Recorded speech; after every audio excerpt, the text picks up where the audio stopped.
ভালো থাকবেন, অনেক মনে পড়বে। সব শেষ। আর কোনোদিন ভুলবশত কোনো মেসেজ আপনার ফোনে যাবে না। পারলে আমারে মাফ করে দিয়েন।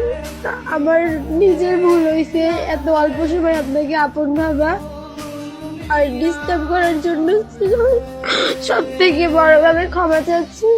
কিন্তু আমি আপনার একটা জিনিস রাখতে পারবো না, আপনার ছবিগুলো আমি ডিলিট করতে পারবো না, তাও চেষ্টা করবো সর্বোচ্চ। আর ভাববো একজন মানুষ ছিল যাকে এত ভালোবাসার পরে পাই নাই। কিন্তু এই 7টা দিন আমার জীবনে 7টা যুগের মতো সমান হয়ে যাবে। আমি একটা কথা বলবো, ভালো থাকবেন। আপনার সুন্দর মানুষের সাথে সবকিছু হোক। আপনি আমার থেকে ভালো ডিজার্ভ করেন, আমাকে না। আমি সম্পূর্ণ সব ক্ষমা করে দিব, অভিযোগ রাখবো না। কিন্তু মনে রাখবেন, আপনার প্রত্যেক